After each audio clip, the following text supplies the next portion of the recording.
काल रात्रि की कहानियों में मैं प्रीतेन हिम्मत सिंह आपका स्वागत करता। ये मेरा पहला अनुभव है जहां मैं अपनी वाणी द्वारा कुछ परिचित अपरिचित कहानियों को आप तक पहुंचाना चाहता हूं। रात जो अपनी काली चादर में न जाने कितने राज दफन कर कभी सोती तो कभी जागती रहती है। सुनसान सड़क पर इसी समय लौटती हुई सिमरन अपने ट्रांसपोर्ट की गाड़ी से उतरी ही थी कि ड्राइवर महेश ने उससे कहा, मैडम, आपकी शिफ्ट का टाइम कब बदलेगा? सिमरन ने वजह पूछी तो ड्राइवर ने कहा, नहीं, वो इसी जगह के बारे में काफी कुछ सुन रखा है।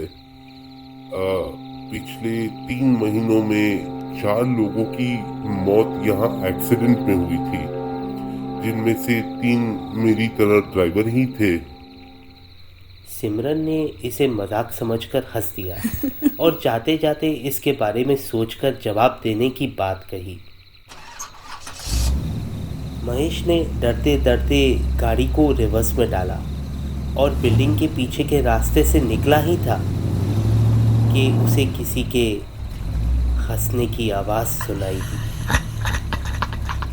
वो आवाज़ उसके पीछे के सीट से आ रही थी।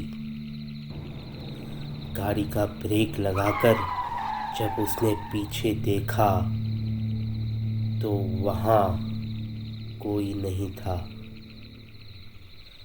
अपना वहम समझकर जब वो आगे बढ़ा तो उसके सामने सड़क पर थोड़ी दूर एक काली परछाई दिखी।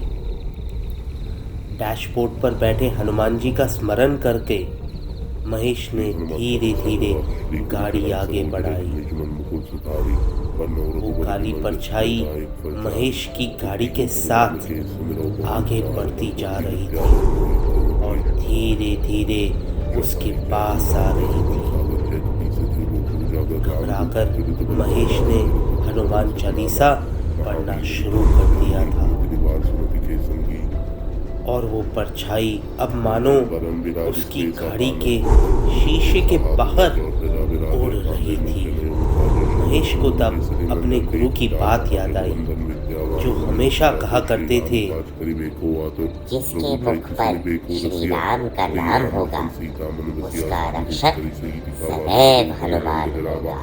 हिम्मत जुटाकर महेश की गाड़ी के बाहर उस काली परछाई को उसने घूर के देखा और कहा, जय श्री राम, जय श्री राम, जय श्री राम।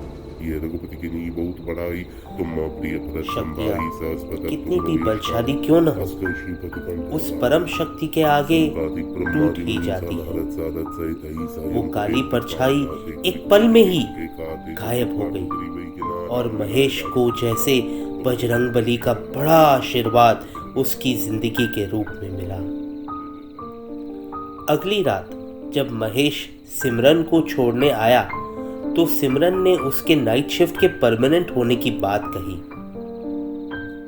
बदले में महेश ने कहा, मैडम, अब मुझे कोई डर नहीं, और जब तक मेरी ड्यूटी इस रास्ते पर रहेगी तब तक अब किसी को कुछ नहीं होगा।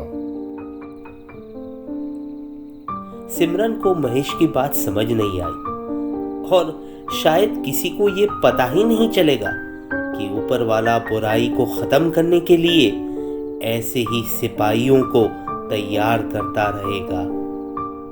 कुछ ऐसी ही कहानियां जो एक राज बनकर इस रात की काली चादर में न जाने कितने राज दफन कर कभी सोती तो कभी जागती रहती है। एक और कहानी लेके जल्द मिलेंगे काल रात्रि की कहानियों में।